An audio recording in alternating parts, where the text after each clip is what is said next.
Hello everyone, my name is Paul. Welcome back to the new news. Happy New Year. It's the first stream back since the beginning of the new year, and it's good to be back. It really is.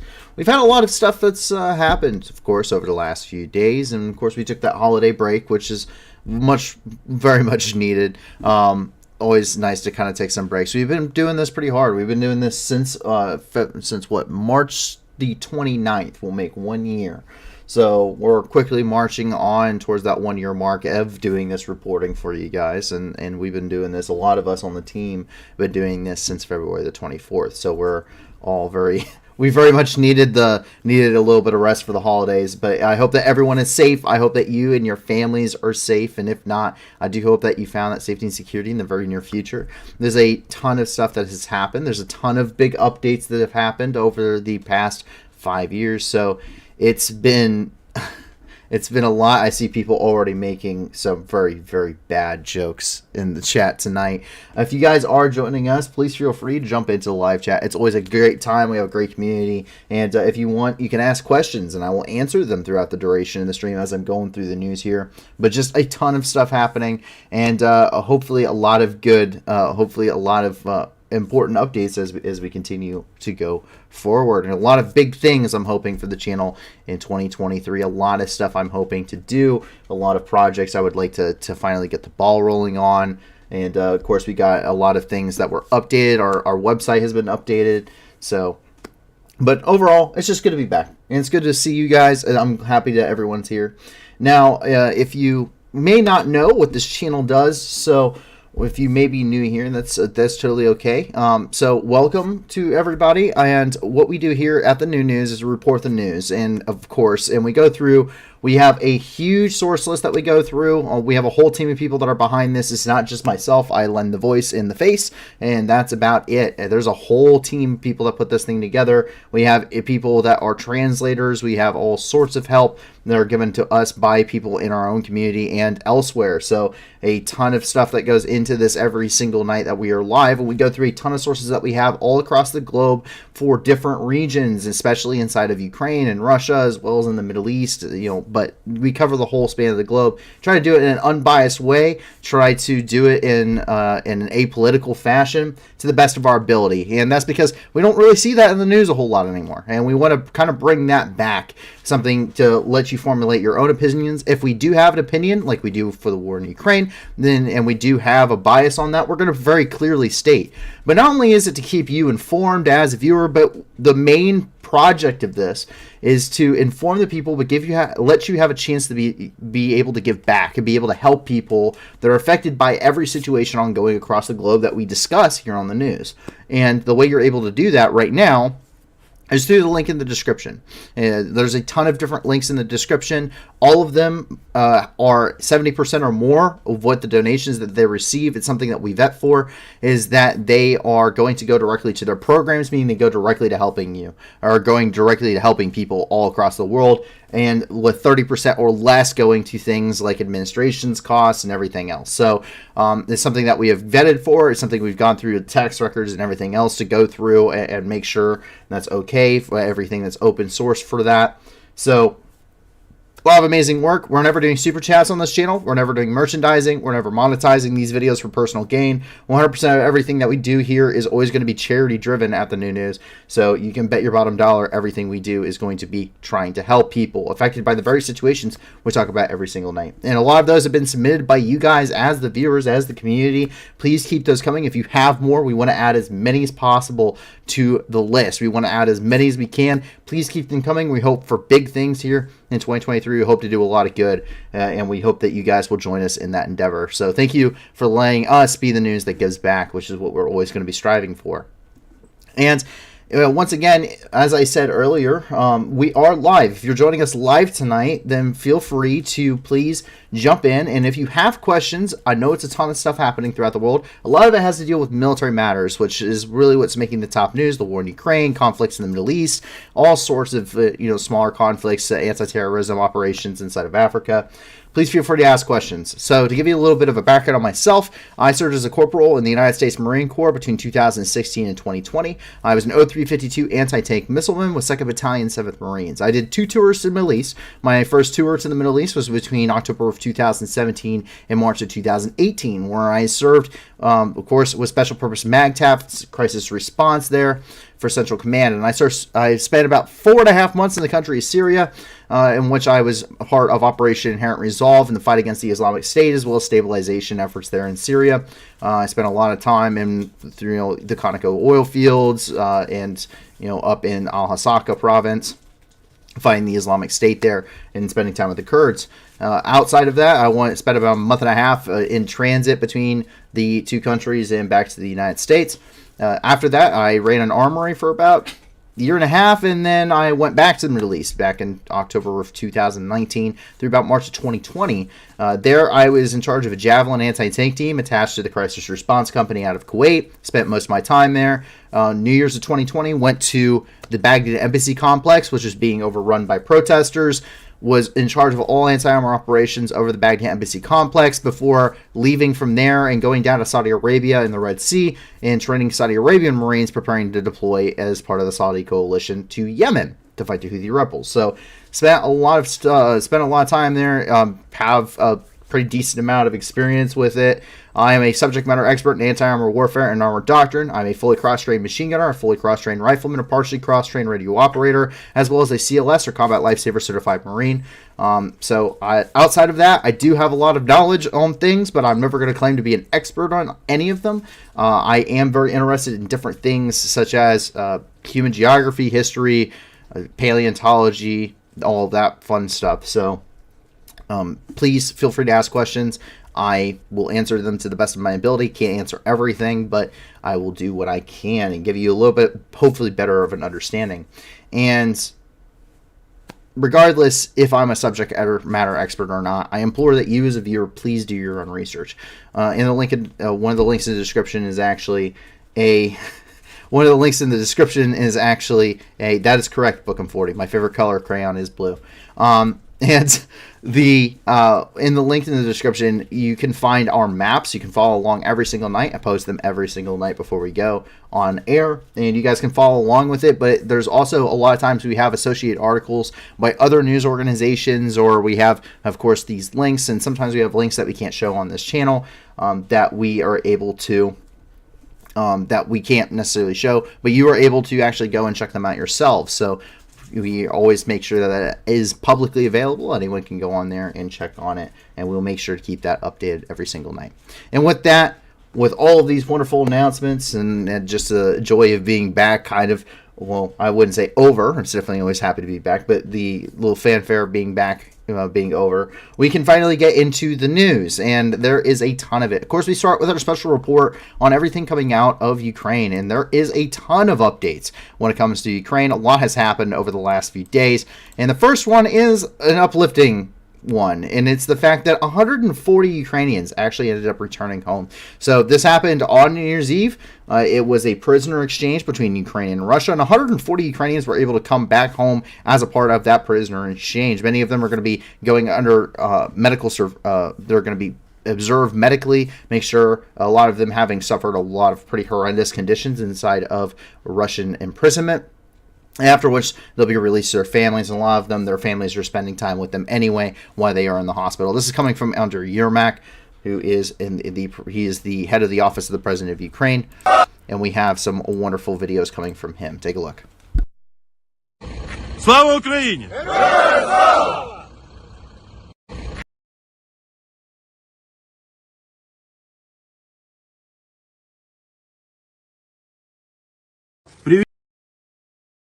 Приветствуем всех, парни, слава Украине! Героям слава! Все, вы дома, все отлично. Спасибо. Спасибо. Приветствуем. Some very beautiful photos, of course, taken here. But unfortunately, it is the reality is that under Russian imprisonment, it would appear a lot of these guys are undergoing things like torture. They're being deprived of various things, sanitation, medical assistance, food, water, the basics of what is required under the Geneva Convention. So a lot of these guys come back, unfortunately, in much worse conditions than when they had surrendered. And that's saying a lot considering what we saw out of the Azovstal in a lot of ways. So it's definitely very heartbreaking, but it's also a very uplifting moment to see them finally come home. But the buck kind of stops there when it comes to good news, when it comes to stuff coming out of the capital of Kyiv. And we see that immediately starting with the very, very predictable strategy of Russia, which surprised nobody this year by launching a massive missile attack on New Year's Eve. It surprises nobody. It's a kind of a grim joke, but Ukrainians know it's a holiday because Russia is firing a missile at them. That's pretty much what it's boiled down to. We saw that in Christmas. We saw it in New Year's. We've seen it on Halloween. We've seen it for Thanksgiving. We've seen it for pretty much every major holiday anyone in the world would celebrate has been attacked. We saw a large-scale missile attack on the start of Hanukkah. Not all of these had necessarily being Ukrainian holidays or holidays even celebrated in Ukraine, but if there's a major holiday somewhere in the world, you can almost guarantee that there's a missile strike.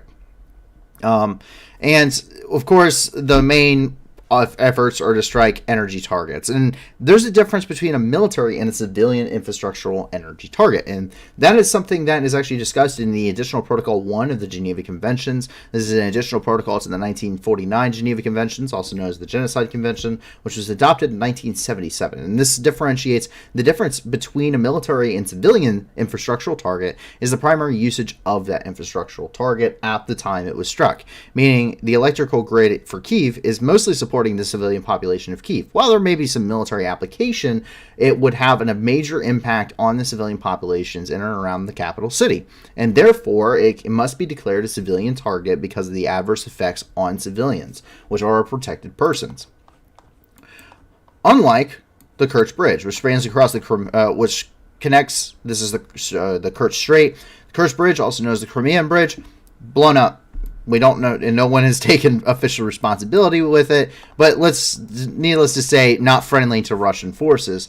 And what we see there is the primary uses of the Crimean Bridge at the time it was struck, as we saw with multitudes of videos, many of which we've aired here on the channel, is the fact that the Kerch Bridge was being used mainly via its rail as being used to supply Russian forces, keeping them, moving them from the Rostov-on-Don region in Russia and moving them through across the Kerch Bridge and over here and into Crimea and supplying forces along the southern axis of the attack, which is here in Zaporizhia at the time, also Kherson and Mykolaiv. And cutting that off significantly reduced the amount of supply capability that they had and greatly diminished their combat capabilities as a result. And what we ended up seeing shortly afterward is Kherson once again becoming liberated. That's why you can consider that a military target. The primary usage, and when the attack was done, when it was conducted, limited military or limited civilian casualties. We know that only a couple of people ended up being killed, and we saw that actually in the videos that were released. But it was primarily to knocking out a military target. Whereas attacking in a major urbanized center with relatively inaccurate weapon systems against a primarily civilian-used targets, that is a war crime, and doing it over and over again is systematic, meaning it's a crime against humanity underneath the 1993 Rome Statute. But needless to say, it did end up happening, and so far, the latest reports that we heard from this, coming from Amin Dzepper, who is the Deputy Minister of Internal Affairs, and say that at least one person was killed and at least another 11 being injured. Several missiles did strike the capital, and you can see those. You can see the trails from these missiles flying over Ukraine.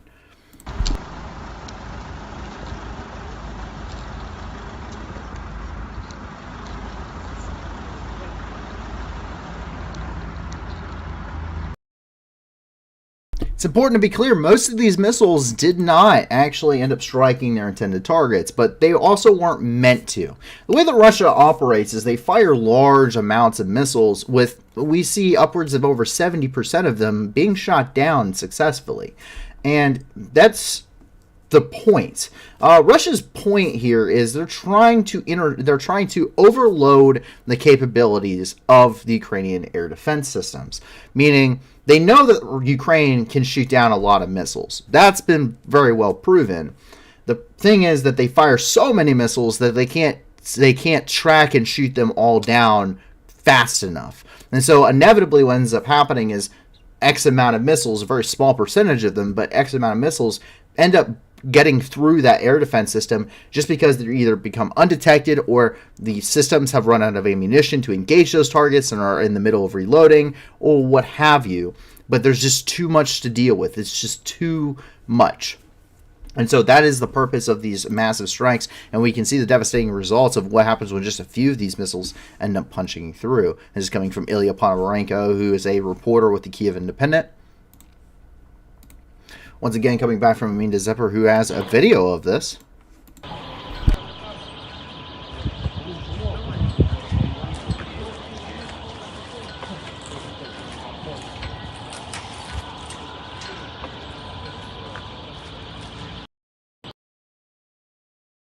And this is a hotel in central Kiev.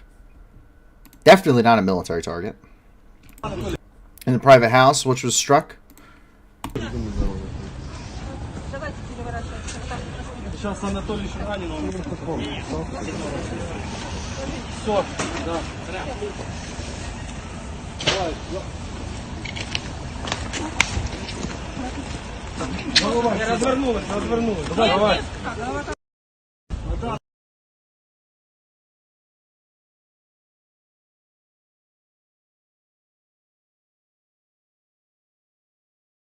Coming from the Ministry of Foreign Affairs.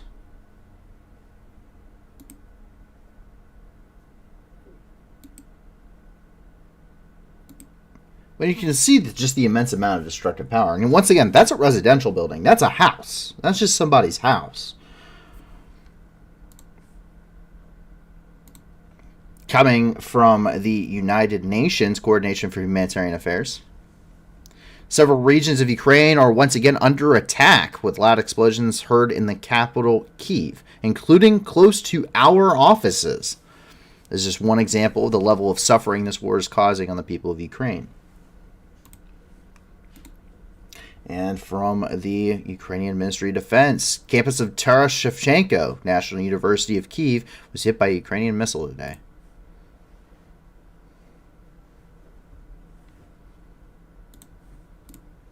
Educational infrastructure is also protected under the conventions. But this is nothing new, and we can see from several different updates that this is not going to be stopping anytime soon.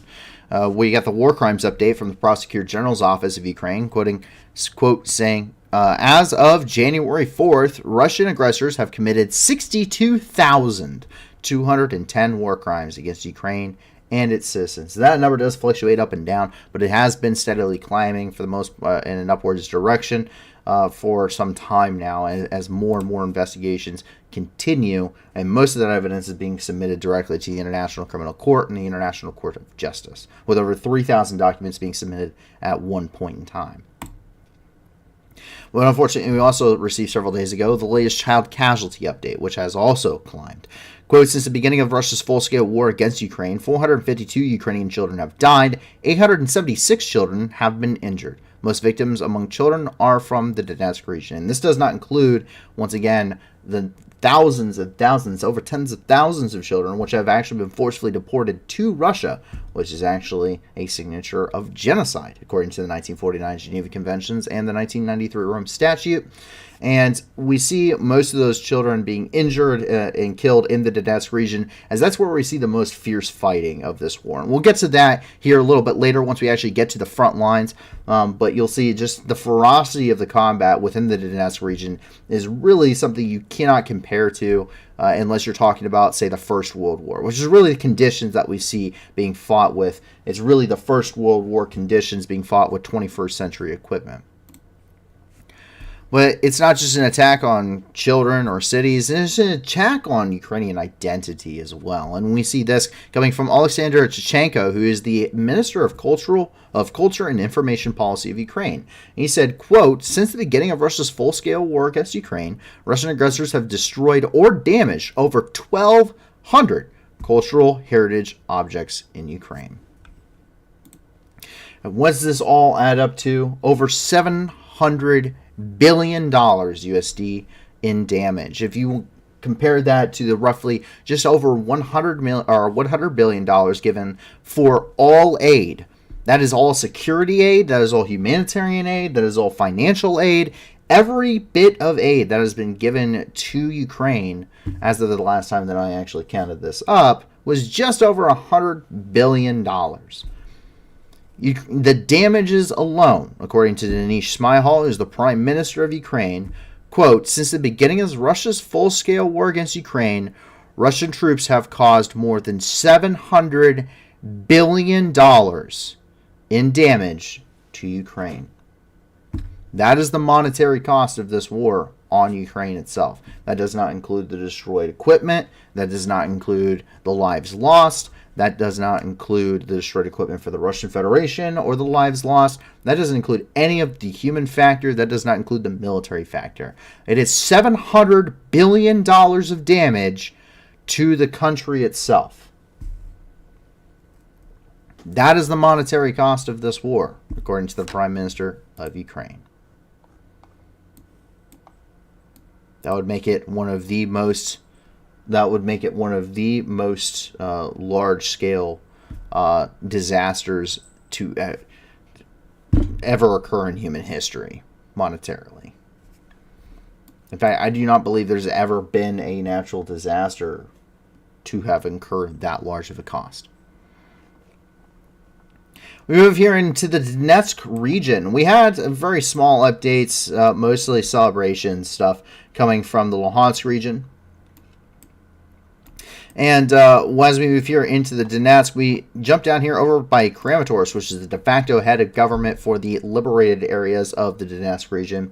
And coming from Pavlo Korolenko, who's the head of the Donetsk Regional Military Administration, he said, quote, "On January 3rd, number of victims of Russian army in Donetsk Oblast increased by 1 killed, 5 injured." End quote. And that is an update he gives every single day. It comes out at 8 a.m. local time there in Ukraine. It gives us the latest updates as to what is happening throughout his entire region of responsibility. He does post this on Twitter. We can see this from his official Twitter account. He posts it both in Ukrainian and in English. And we can see where those people were injured, where they were killed. Kurakove did receive several strikes. 1 person being killed, 2 being injured. Avdiivka, 1 injured. Harnik, 1 injured, and Kramatorsk, of course, 1 injured as well. Since the start of the Russian invasion, and this is the official invasion beginning on February the 24th, not the entire 8 years of war prior to that, 1,287 Ukrainian civilians have been killed and 2,810 have been injured as of 8 a.m. this morning. And this does not include Mariupol, Volnovakha, Donetsk, or any of the areas out inside of occupied territory, territory under control of the Russians.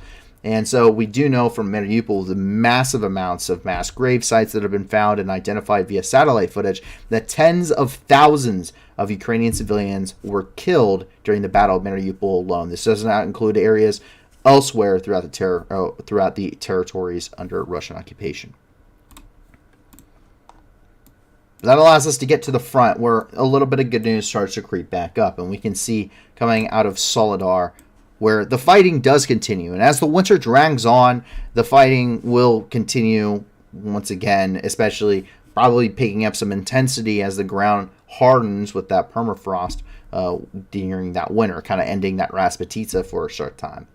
But they are heavily embattled. Ukrainian and Russian forces very heavily embattled to the northern flank of the Ukrainian defensive line, which is in the city of Soledar. And in Soledar, the Ukrainians hold the western, more urbanized areas of the city of Soledar, while the Russian forces hold the much more rural areas in the eastern sector of the city. City is still considered to be contested, and we can see where most of it's been severely damaged and destroyed by shell fire. We have a couple of patrol videos coming from Ukrainian forces operating here within the region.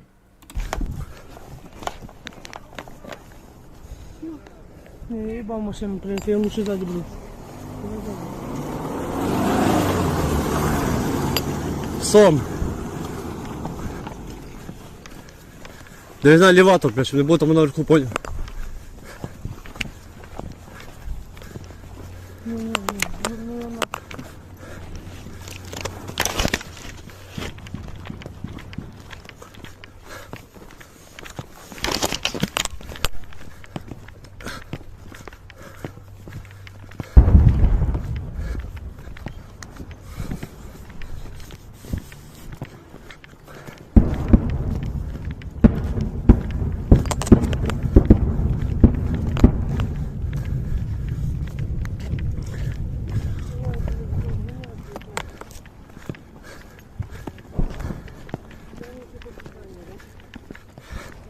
А, туда?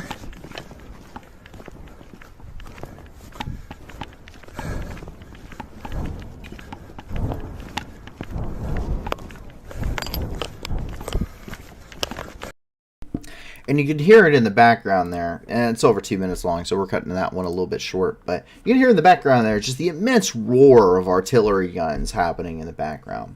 And that really is kind of the defining thing of the war, is just the immense, and I do mean immense, artillery usage. This is some of the heaviest artillery usage we've seen, I dare say, since World War I, and it is an immense amount of firepower that is being put down range by both sides. And in some ways, Russia's artillery actually outnumbers Ukrainian artillery 10-1. And the number of rounds it was firing. Now, that number has probably closed significantly since the introduction of HIMARS, which saw a significant reduction in Russian ability to strike as they were taking out their ammunition depots and continue to do so. But regardless, we see an immense amount of artillery usage in trench warfare that really equates this war very much more closely, once again, with World War I than it really does any 21st century war. It's not something like we saw with the Second Gulf War, you know, the invasion of Iraq, the invasion of Afghanistan. It's not really anything we've seen at the turn of the century, 1991 and onwards. It really doesn't equate to what we expect out of a modern battlefield between two industrialized, modern, developed countries going to war with each other. It's really devolved into a very much a trench warfare, wave style, soften the enemy with massive amounts of artillery and then wave attack their well-entrenched machine gun positions with absolutely horrendous, devastating assaults. So this is a war of attrition. Every single victory is not measured in kilometers in this one area, this 23-mile long sector of the front. It is measured in inches. Every single inch is paid for very dearly by both sides. Some of these trenches changing hands in close quarters, hand-to-hand combat multiple times a day. Bakhmut, however, despite the massive amount of manpower that has been thrown at it, the massive amounts of assaults that have hit it for months now, holds. Bakhmut holds. That is the rallying cry that is going out across Ukraine and across many of the Ukrainian supporters over the past few weeks, and continues to be that rallying cry. To give you an idea, the intense shell... So, Bakhmut is a microcosm of this war in and of itself. Much like the Battle of Mariupol, here in Bakhmut, it is pretty much all completely destroyed. It is either damaged or destroyed. Just today, two elderly women, were killed by a Russian shell because they are indiscriminately shelling the city of Bakhmut, despite it being a highly concentrated civilian population. Because it's the Russians.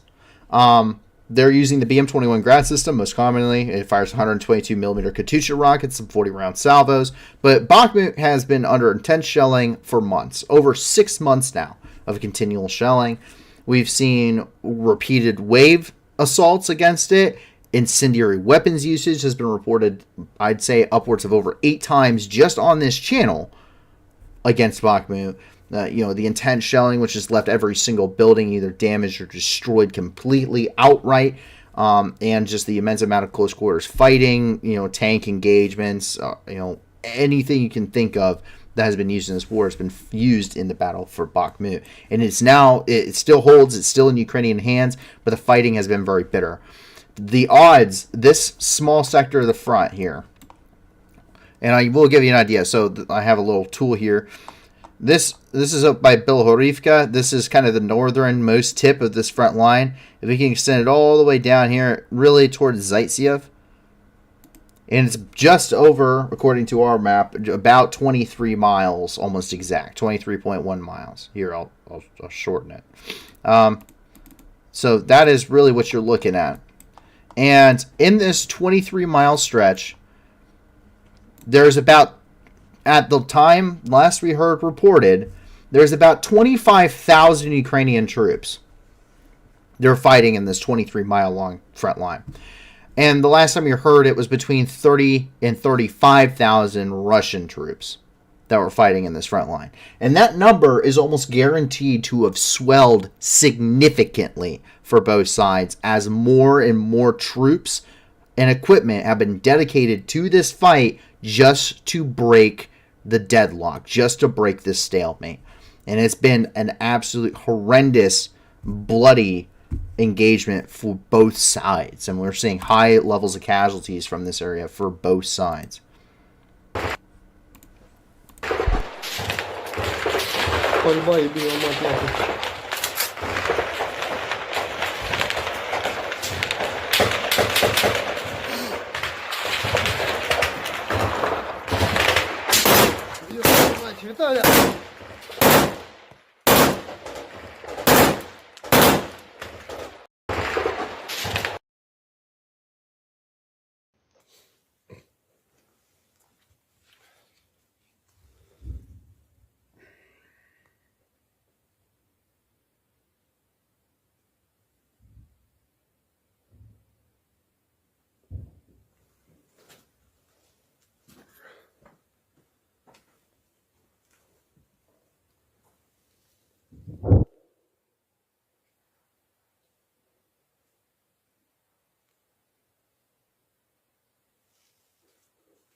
And you can see the terrain that they're fighting over. Of course, every single tree is just splintered and destroyed, as is with every single building. But I think this really illustrates, the kind of terrain that you're fighting over here.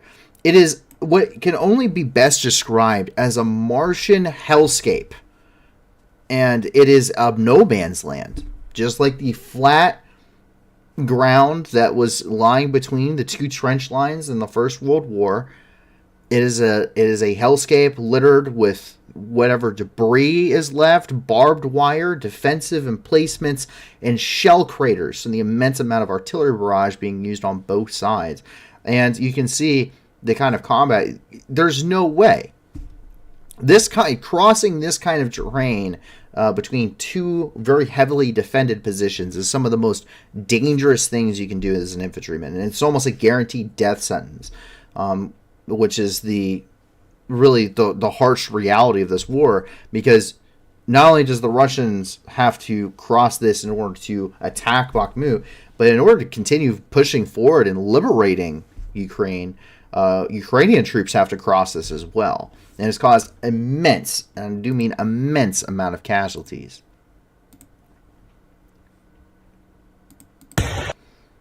Some more footage of the fighting around this area.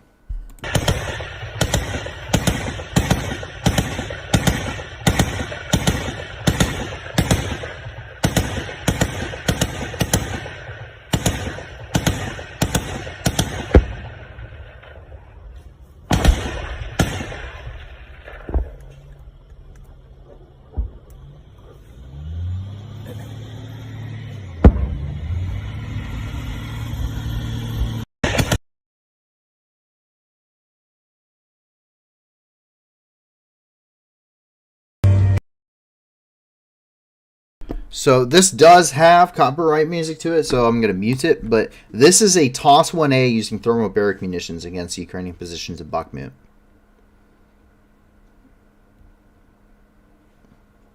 So just kind of give you an idea as to how they're, operating in and around this area.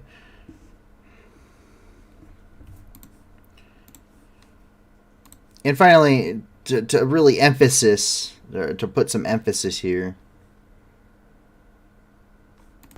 we got another patrol coming through Bakhmut. This really shows you some of that devastation that we're really talking about in and around this area.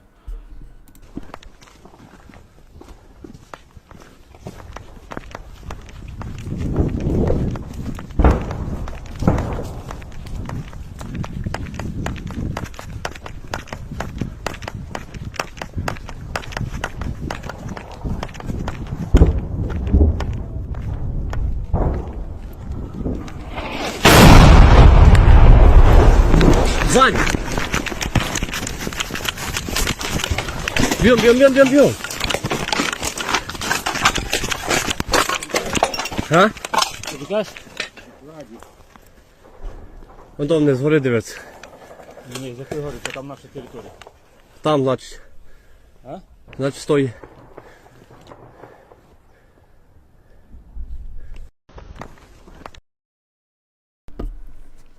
They say it's the one that you don't hear is the one that kills you. But what this all boils down to is a high number of casualties. A very costly endeavor for both sides. Defending or attacking Bakhmut has been brutal. And I think there's no better video to really emphasize this than this one. This is coming from the Ukrainian Verkhovna Rada. This is the Ukrainian parliament. And this is a ground Kazakhstan from the city of Bakhmut. This is a wounded Ukrainian soldier. He's taken head wounds, and he is being ground Kazakhstan by a Polish medical volunteer who is providing medical assistance to him during this Kazakhstan as they're pushing toward a higher echelon of care. When someone is wounded, you have something that's called the golden hour. The golden hour is the first hour after the incident. If you evacuate them to a higher echelon of medical care within the first hour of the incident, then they have a very good chance of surviving and recovering from their injury. That dramatically drops after the first hour. So it's so the ability to quickly evacuate your wounded is extremely important. But what he is saying, so something you continue to do is continue to talk. Not about the injury, but continuing to talk to your patient is very important. And he says everything will be fine, brother, in Polish as he's talking to this wounded Ukrainian soldier. So very much emphasizes, I think, the point of really just how costly it is. And it's not just for the Russians, it's for both sides. Все буде добре, братик. Wszystko będzie dobrze. Все буде добре. Widać już toczkę. Все буде добре, братик, будеш жив.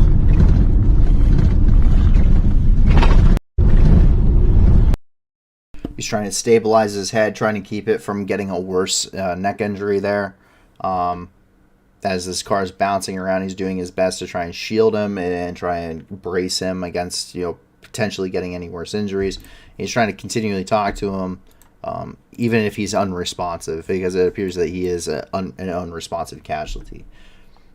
But it is a very high cost for both sides throughout this conflict, and it will be who blinks first at the end of the day. In a war of attrition, it's wearing down your enemy's ability to fight, and is turned this war into what can only be best described as, unfortunately, a meat grinder. And it's while we like to think and we like to talk about the victories for the Ukrainians, it comes at a very high cost. And it comes at a very high cost that really I don't think is nearly as shined upon as many other things. So I got a question that came in here.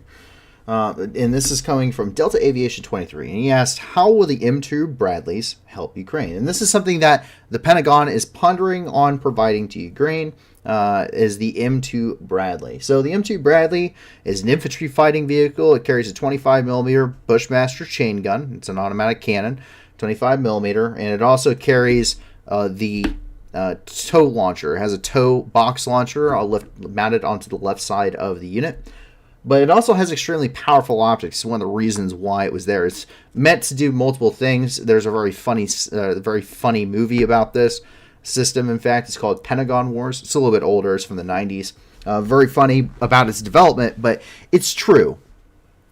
And the fact of the matter is that it has a 25mm chain gun, very effective on medium, light armored vehicles, hardened targets.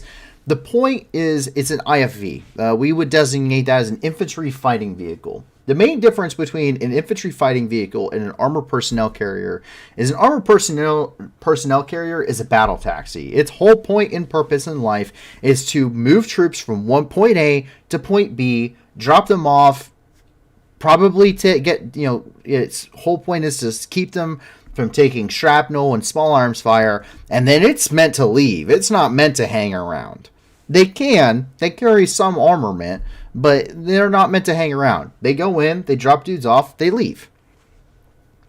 An IFV has the same capability, but its battle purpose is to, once it drops the troops off, it doesn't leave. It stays there and supports the forces. So they usually carry much heavier armament. This is why, with armored personnel carriers, why it gets a little bit strange and why that line gets very blurred, especially when you look at certain APCs like the BTR-80 versus the BTR-82A, which carries a mounted cannon on top and usually is in direct support of infantry.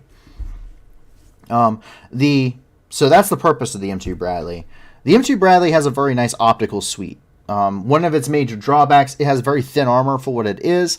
It carries a lot of ammunition. It doesn't have a large troop capacity though, but it does carry a lot of firepower. It's very, very effective. Has a lot of optics. It makes it a very good capable at spotting targets.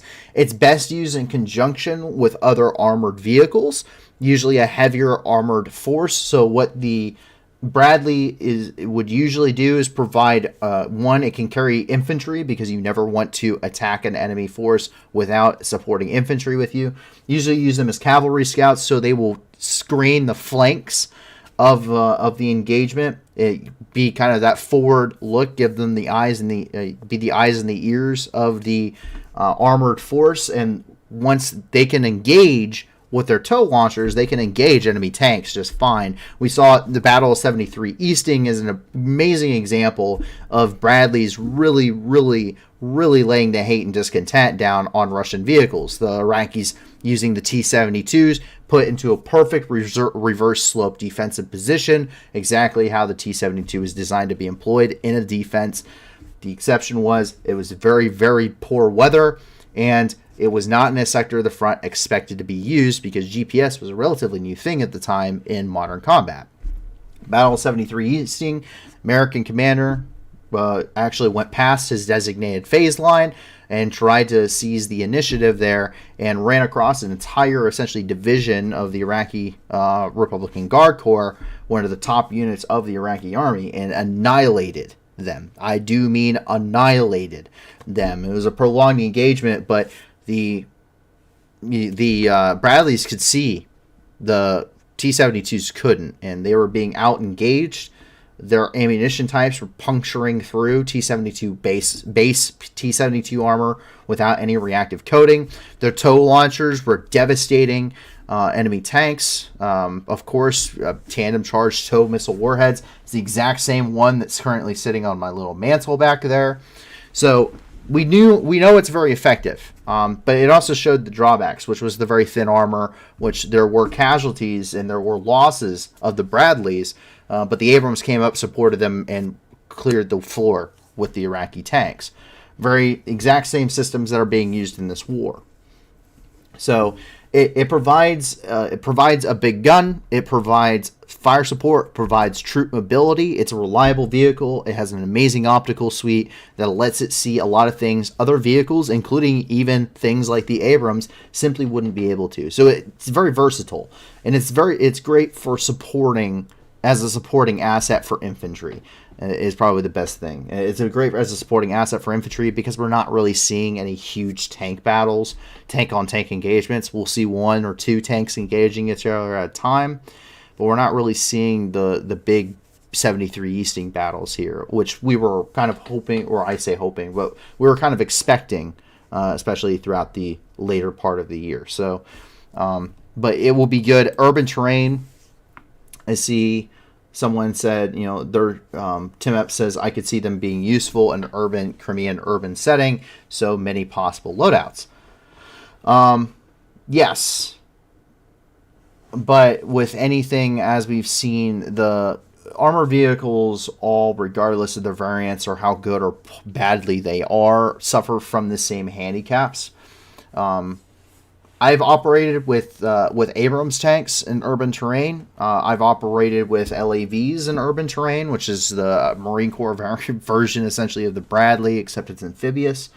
And I can say that they are definitely powerful assets if used effectively. But they are very clumsy, and they're very poor when it comes to fighting in an urban terrain, even if they are a powerful asset to you.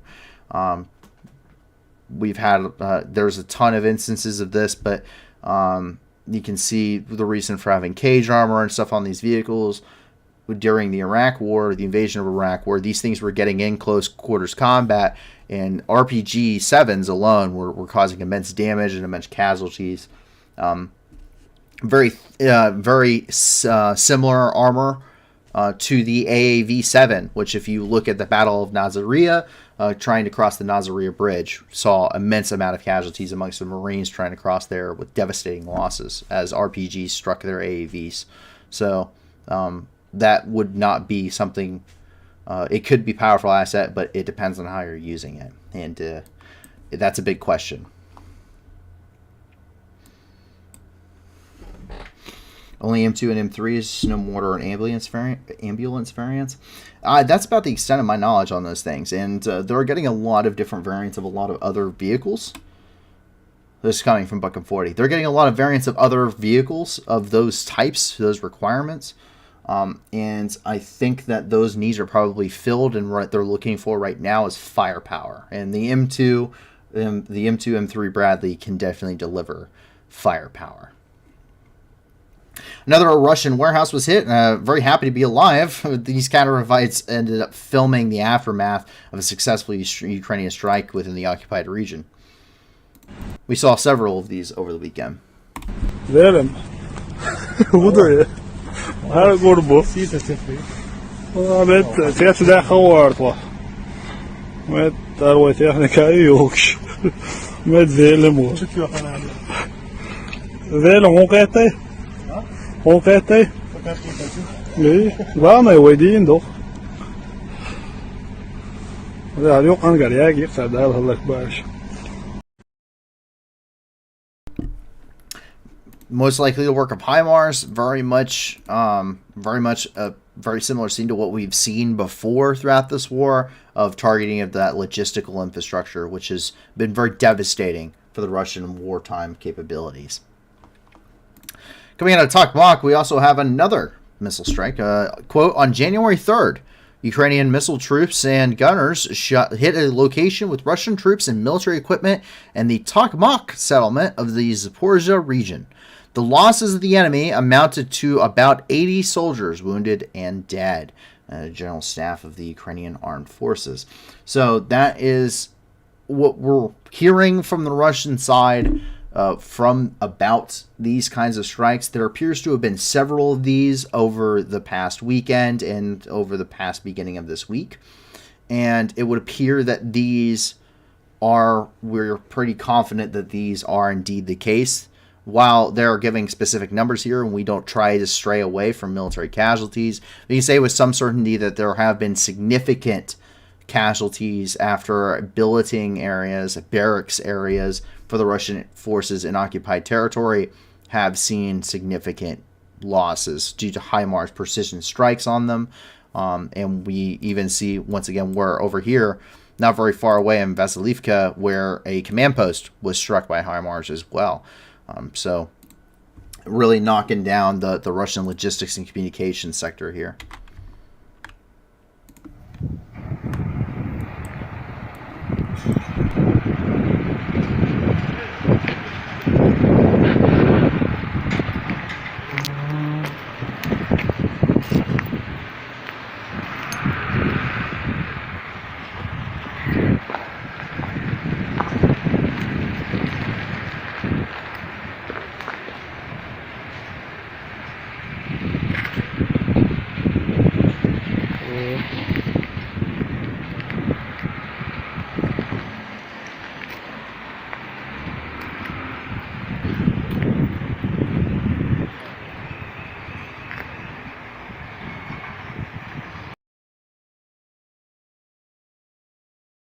And another angle of this, you can see the photo from above. A very devastating strike.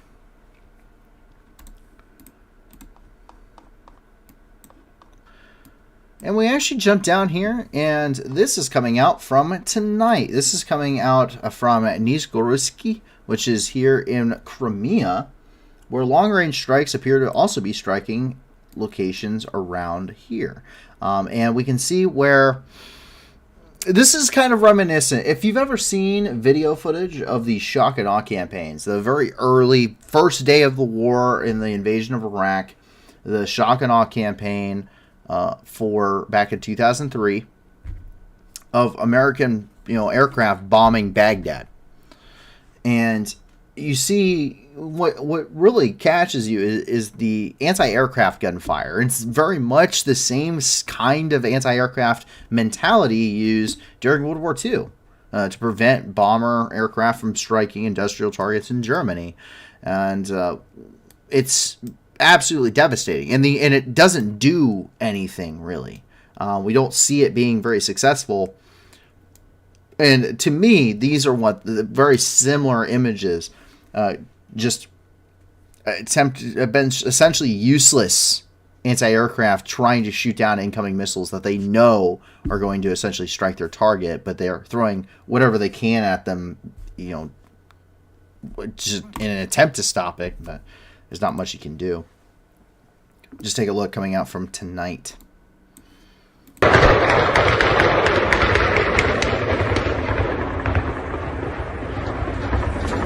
Ёб твою мать. Смотри, смотрите, дворе стреляют.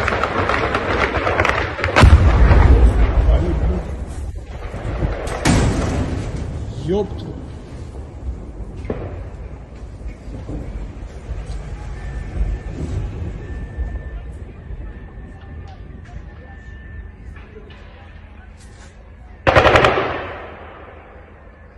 А ты чё, блядь, по этим, что ли? Я не знаю почему. Это этот, блядь.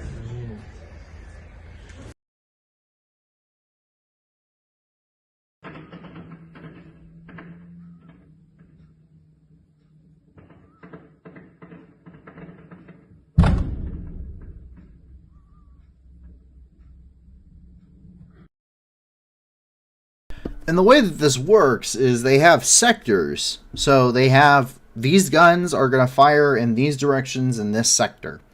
And a radar station there's literally a dude on comm wire sitting there on a phone or a radio or whatever saying, this sector open fire.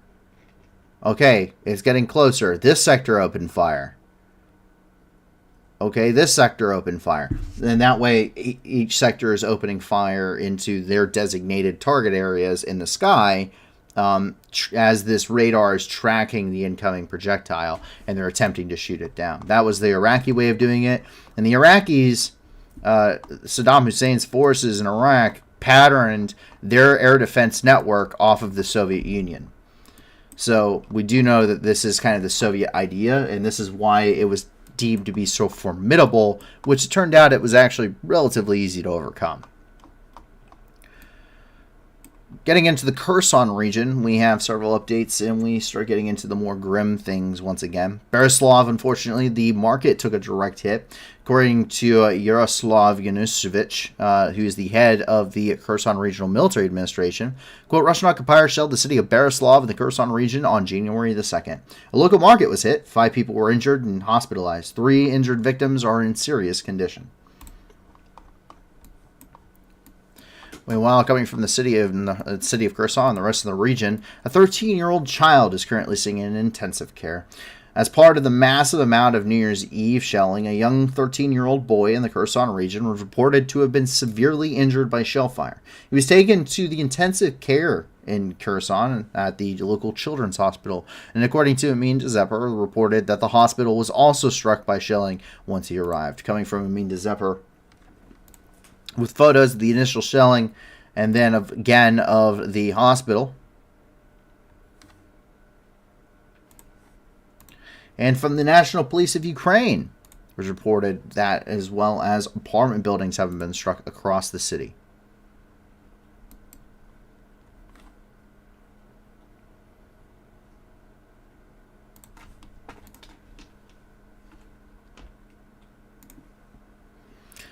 Intense shelling does continue. Quote, on January the 2nd, Russian occupiers shelled the city of Kherson region 79 times. 2 people were killed, 9 citizens were injured. In particular, a car market, a utility company, a local private, and multi-apartment buildings were damaged in Kherson.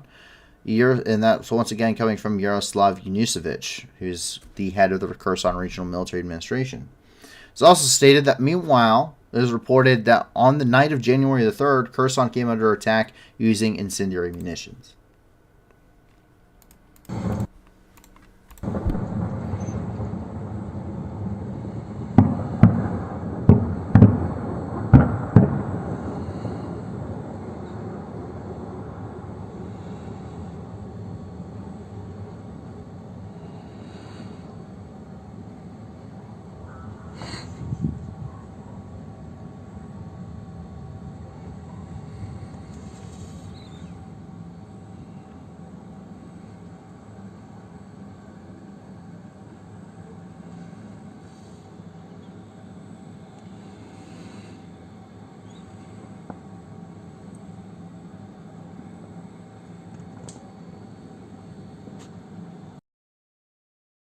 What those are, these are 9S-22M. So these are 122 millimeter Katyusha incendiary rockets. These are the same types that were used against places in Syria. We've seen these used against Mariupol. We've seen them used multiple times. I believe we reported at least 8 times here.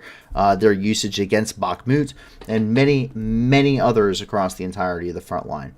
The 9S-22M is an airburst incendiary munition. It's a rocket, it's dumbfired, and it's timed to airburst over their intended target. When they airburst, they end up detonating, and it showers the entire region. It spreads out a bunch of hexagonal pellets. Seriously? A bunch of hexagonal pellets, which are then going to rain down in a much wider area over their intended target, which is what we see here. These are the most common, if not one of the only incendiary munitions that we see used by the Russian forces, which we know have an extensive stockpile of it. I do apologize if you do see my cat, which continually jumps up beside me. She is going after hair ties, which are sitting currently next to my desk.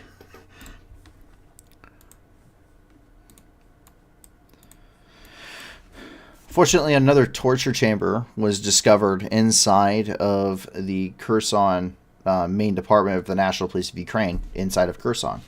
Quote, as of January 3rd, Ukrainian law enforcement officers have found another torture chamber in the building of the main department of National Police in Kherson.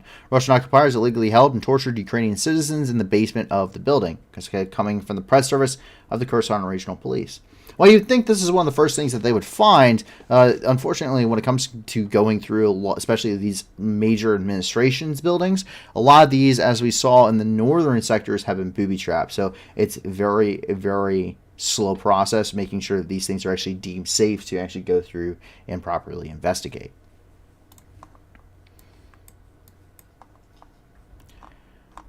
And coming from Alexandriivka, which, if you may remember, Alexandriivka was liberated literally in the last days during the rush to Kherson. And we see where, unfortunately, a torture chamber was discovered here as well. Ukrainian authorities discovered another torture chamber in Alexandriivka, which was liberated in the final push to Kherson. And it was reportedly set up inside of an occupied private house. Locations of like this were discovered in very large numbers as well in the Kharkiv Oblast following its liberation. Coming from the State Security Services of Ukraine, we released photos of the interior.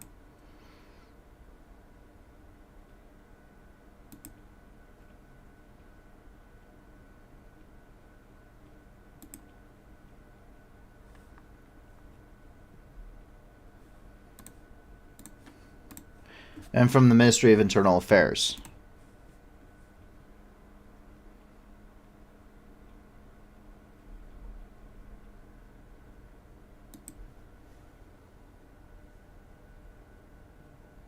Can I help you?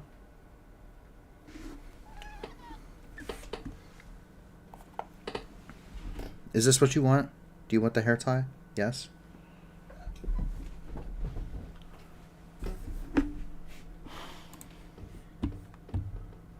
My cat, everybody. And to wrap up the rest of the news for the night inside of Ukraine, we jump down here to Odessa, where we get the latest grain corridor update. This comes from the Ministry of Infrastructure of Ukraine, and quote, over the weekend, 9 more ships left Ukrainian ports in Odessa through the grain corridor. 432,000 tons of Ukrainian agricultural products are on board, heading to countries of Europe, Africa, and Asia. And we can actually track these vessels' movements and their status so far as we look. This is coming from the United Nations website for the grain corridor.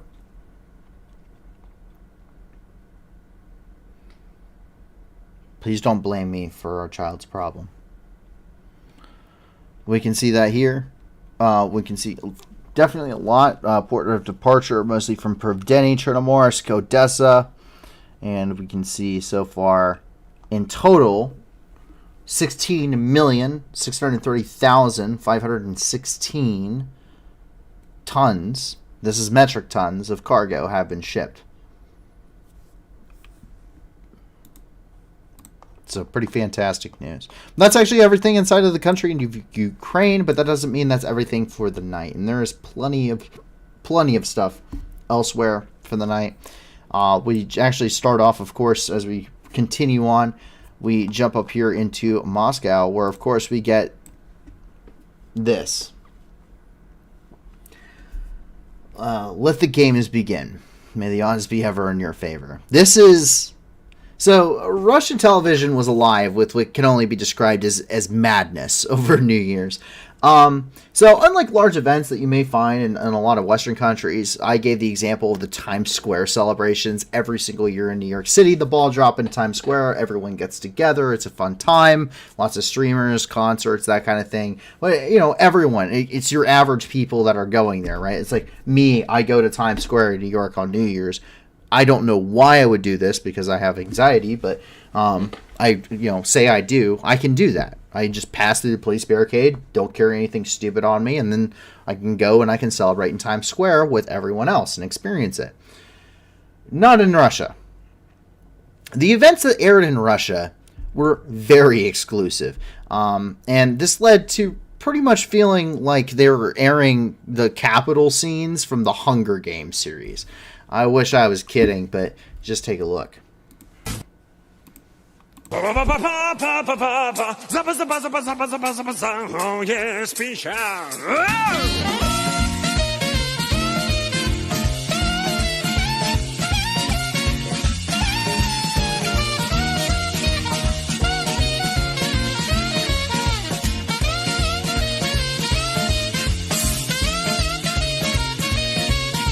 И рыдают бедные, и клянут беду в день какой неведомо, в никаком году.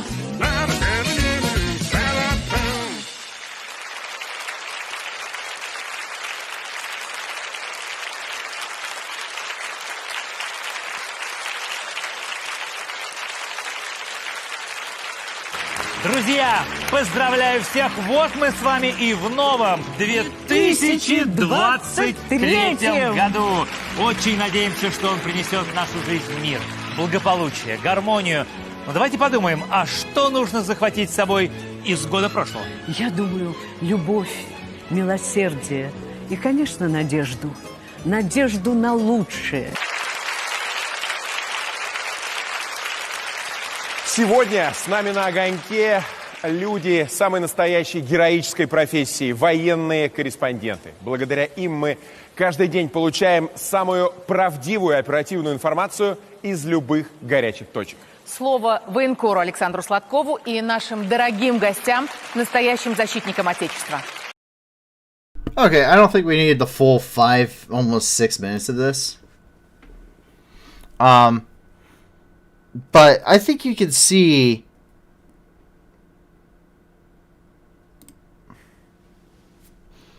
it's very much a definitely kind of capital-esque from the Hunger Games. You're not coming to this celebration if you are the average Russian person. Rich Fontaine says, could this be any less awful? No, it could not. Could not be. But may the games begin. And meanwhile, if you are the average Russian person on New Year's, if you've immobilized, you are probably trying not to freeze to death. We've seen pretty horrible conditions in the freshly mobilized these mobilized people have to live in, and this is the result after a makeshift heater caught the barracks on fire.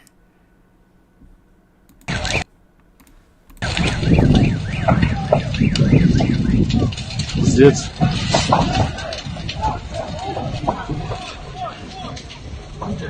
Охуеть.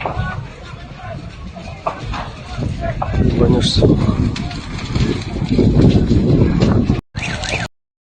I say they're barracks. They're living in tents in the Siberian wilderness, but Happy New Year. Meanwhile, we jump over here, and Romania's got some stuff going on. Kirpis are currently underway. So the Turkish-made Kirpi is an MRAP. It's been supplied to the Ukrainians already. We're seeing extensive numbers of them on the move inside of Romania being flatbedded. Reportedly up to 42 being spotted on this single train. Take a look.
And you know, these things weigh upwards of like 60,000 pounds. I gotta know where they buy the ratchet straps for these things.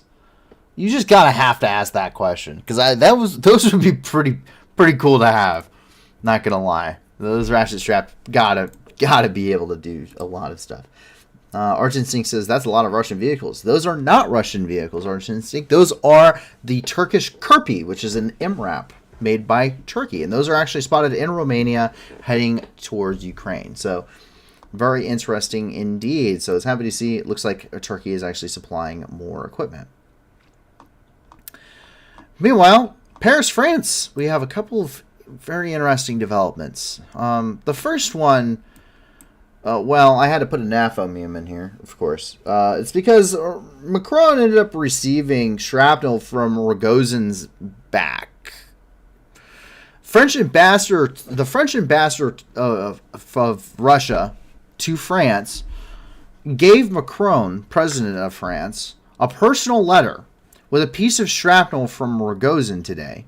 Rogozin claims his back, quote unquote, suffered from a French Caesar shell when he was celebrating his birthday in the occupied Donetsk region. So the Caesar is a 155 millimeter self-propelled artillery gun. So that is the piece of shrapnel. He got it in his back. No, he got it in his butt, is what happened. There's the nice handwritten letter.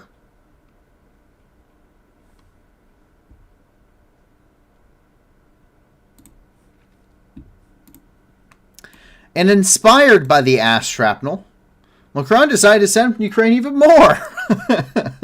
So France will deliver an unknown number of the AMX-10 RC armored fighting vehicles to Ukraine, Macron announced to Zelensky during their phone call earlier today.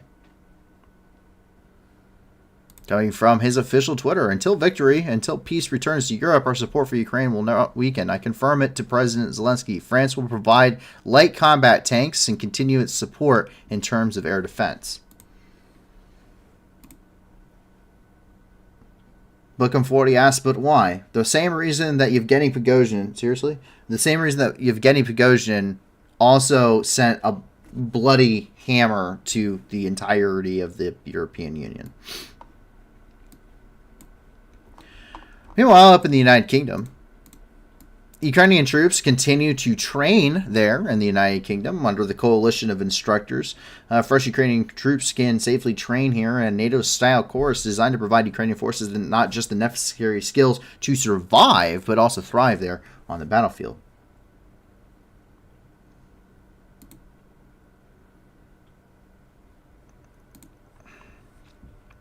We can see them actually operating here in those training events.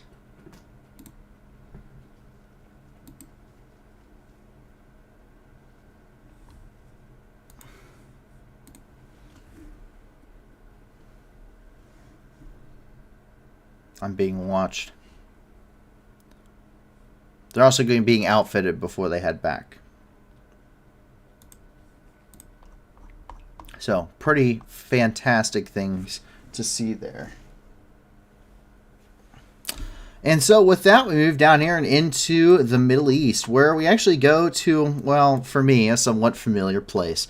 This is the Conoco gas plant, which I spent a little bit of time here, where the U.S. Central Command has confirmed that U.S. Armed Forces did get shelled there at the coalition facility at the Conoco gas plant.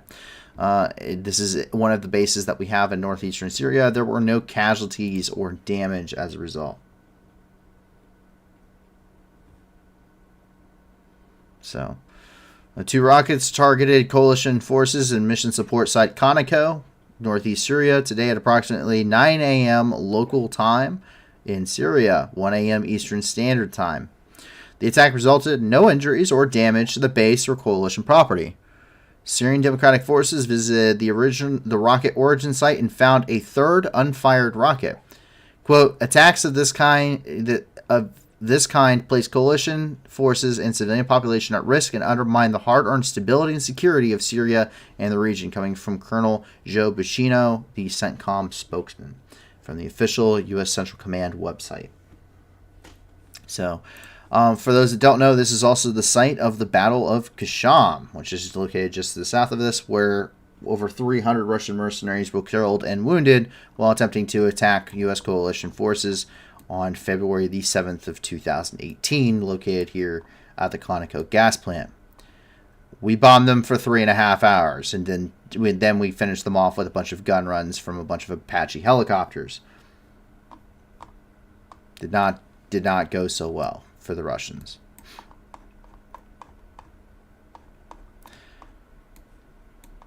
Meanwhile, we jump over into Tehran, where Iran is sentencing 2 teens to death for waging enmity against God.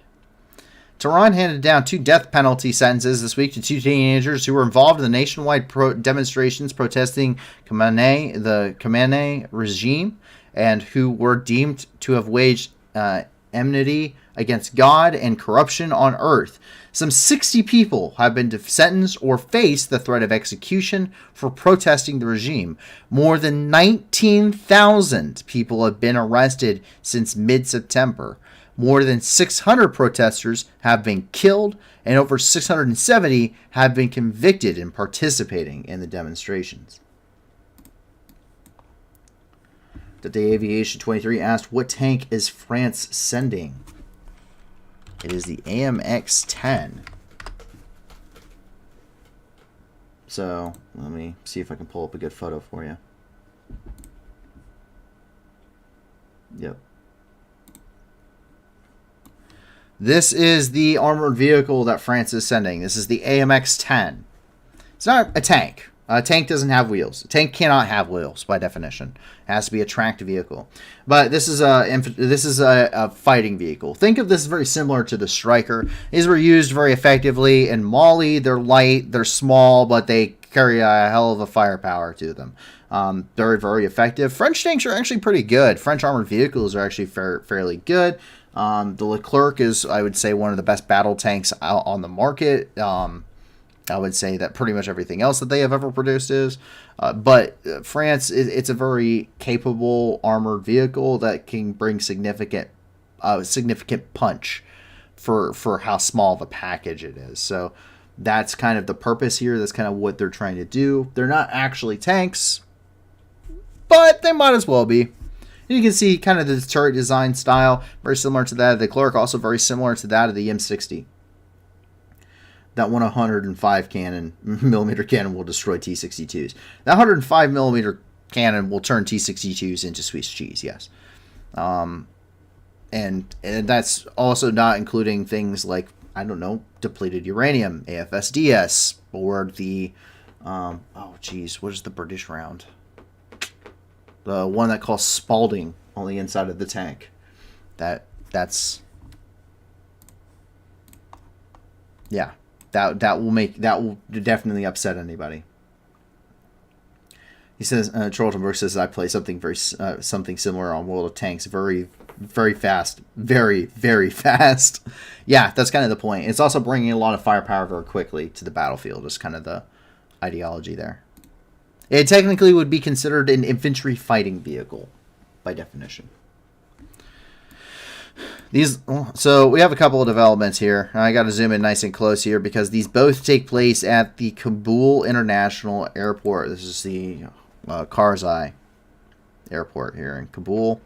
At least 14 people have been killed at an airport explosion. The powerful explosion occurred on the territory of the military part of the Kabul airport. The incident was confirmed by the Taliban, but did not report its causes or the number of victims. The number of victims of the terrorist attack at the airport in Kabul was reported to be 32 people, 14 of whom died. It is currently being reported that the explosion was caused by a suicide bomber who exploded in a cluster of Taliban, apparently aiming at one of the Taliban's important personnel for the Ministry of Defense. We do have images there, but it is a little too horrifying to show here on camera. The Islamic State did end up claiming responsibility for that attack. Abdul Jabbar, a militant involved in the attack on the Chinese hotel on December the 12th, was reported to have fled the scene and this time attacked the Taliban gathering near Kabul airport. He blew up a belt with explosives while standing in the queue for the Taliban to check documents when entering the headquarters, killing about 20 security officials and injuring about 30 more.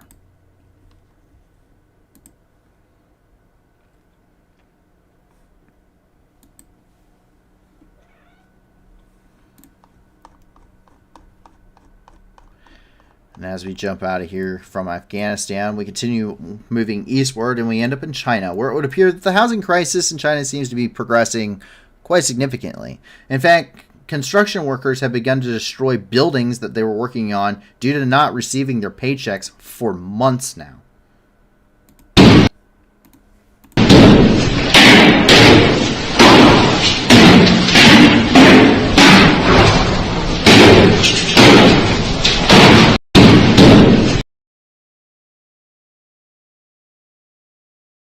Seems the situation there in China just becomes even more and more unstable as the days progress.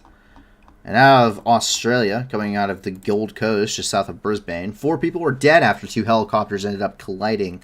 The mid-air collision between 2 helicopters in Australia has left 4 people dead and 3 others in critical condition. The collision happened around 2 p.m. local time near the popular tourist strip of Main Beach on the Gold Coast, south of Brisbane. 13 people were on 2 helicopters. Of those, 4 people died, 3 suffered serious injuries, and 6 had minor injuries, including cuts from shattered glass. You see those 2 helicopters there on the ground.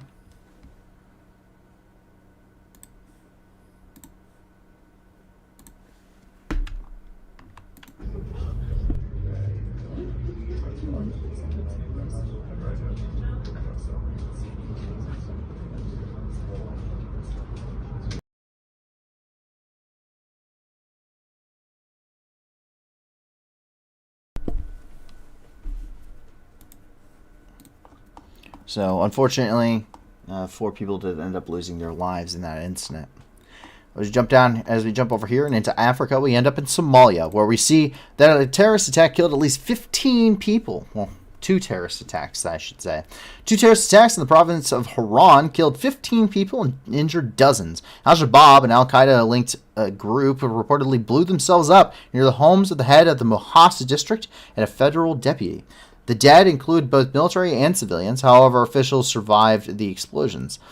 The MTO's resources claim that more than 80 security officials and deputies became victims of the attacks.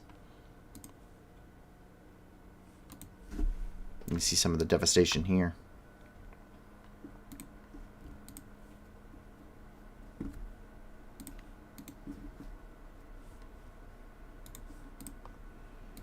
Meanwhile, in Ethiopia, specifically up here in the north in the Tigray region, this is coming from Adwa. Eritrean forces have been seen in Tigray months after the peace deal has been reached. The troops have been seen at Adwa, moving to different districts within Tigray. They were reported to have killed youths and adults, including women and children, who were captured.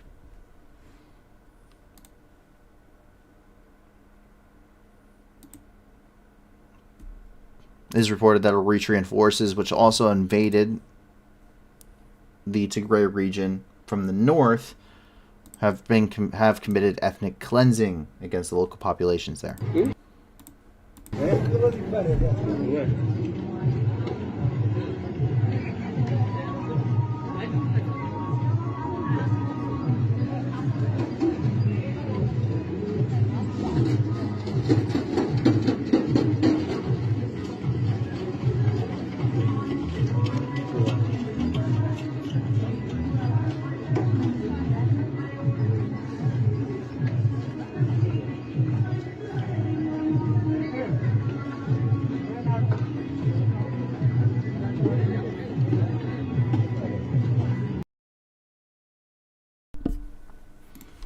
You can see there as they are looting the parts of northern Tigray. Meanwhile, in Nigeria, this is coming out from Ahim and Mbano Imo. Another assassination attempt occurred on a senior official in Nigeria yesterday, January 3rd, in Ahim Mbano district of the Imo state. An attack was made on the convoy of a former governor of the state, Ikedi Okim. A car bomb exploded on the way along which the convoy was traveling. The ex-governor managed to escape, and 4 of his guards, including the officer, died. Okim himself noted that the assassination attempt was professionally planned, and he managed to survive thanks to the armored car and the driver's skills. It is not known who is behind the attack, but it is likely that the Islamic State is responsible.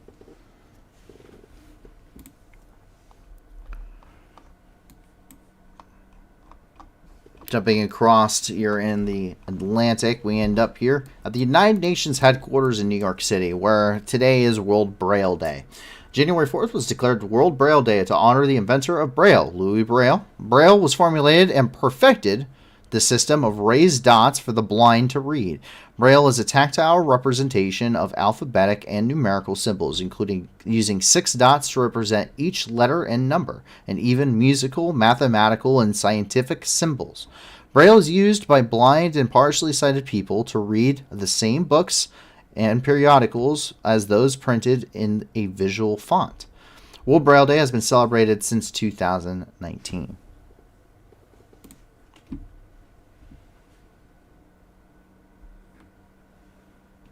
And there it is, and it is spelled out in Braille.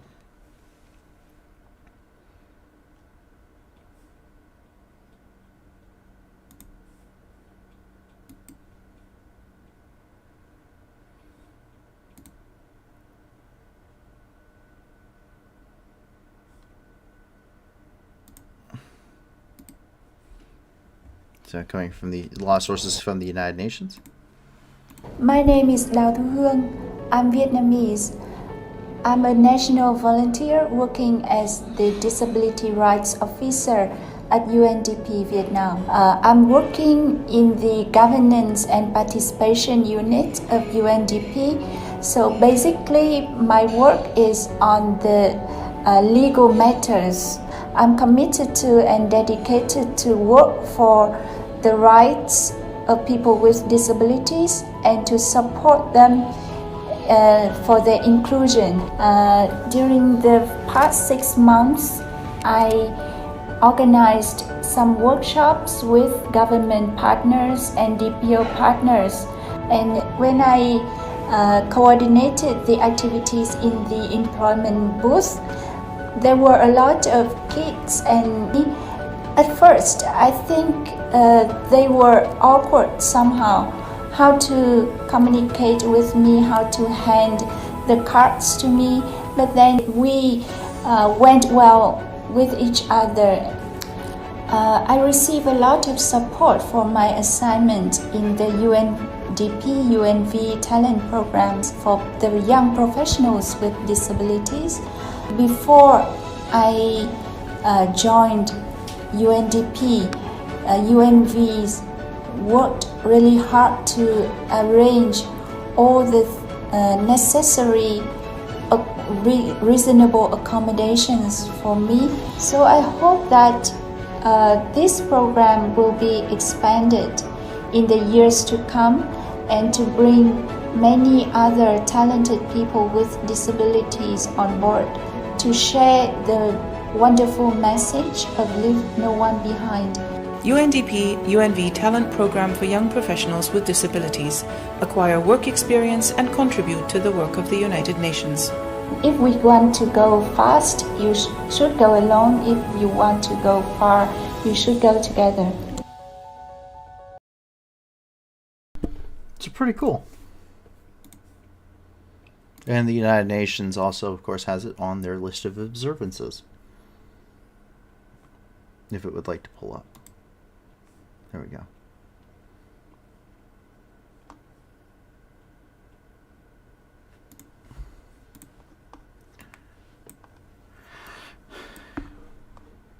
Now as we move down here, this is coming out from Long Island, just south of Brooklyn. We can see where police officers were injured in a machete attack. A 19-year-old man armed with a machete attacked the police. The attack occurred shortly after 10 p.m.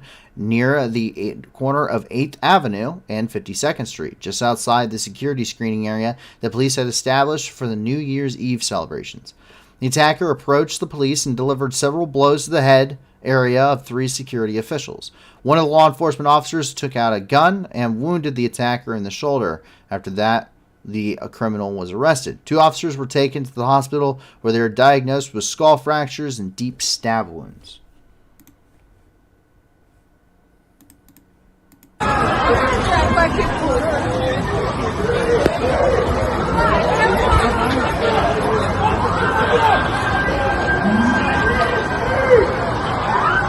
Everybody off the sidewalk now!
That is the machete blade. And one of the, looks like that is the injured attacker.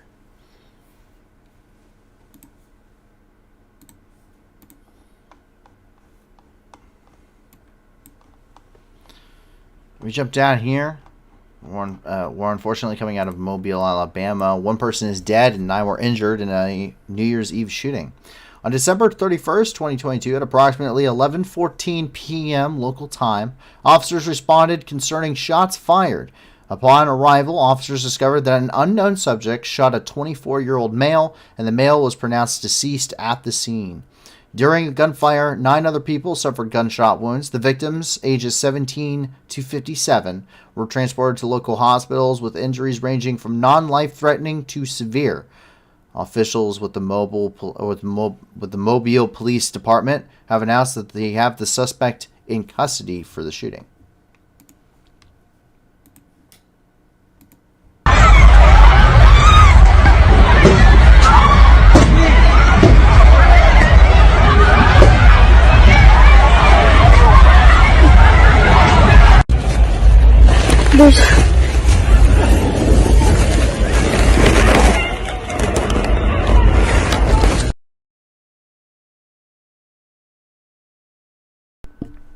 Our thoughts go out to the families. And so, with that, that is all of the hard-hitting news of the night. But we do end up on an interesting topic for the night. And that is because something kind of interesting happened this morning. So, about 11:17 a.m. Eastern Time today, Earth was at its closest point to the Sun. So, this is called the perihelion, which is the point in the annual orbit, the yearly orbit around the Sun, that Earth is the closest to the Sun it can physically get, which was about 91,403,034 miles from Earth. So very close indeed when it comes to the grand scale of the universe. It's pretty impressive. But so we at the point we're in the perihelion. So pretty cool. Coming from NASA STEM. So this is our closest to the Sun. And our furthest from the Sun is actually on July the 5th. H24 net.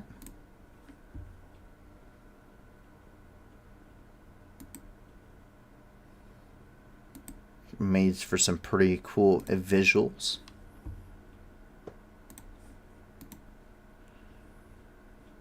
Unfortunately, it was relatively cloudy in my area today, so I really didn't get to enjoy it. I also work in an office, so I really didn't get to enjoy it anyway.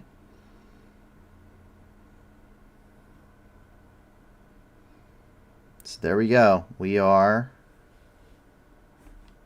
passed the solstice. And we can see the perihelion.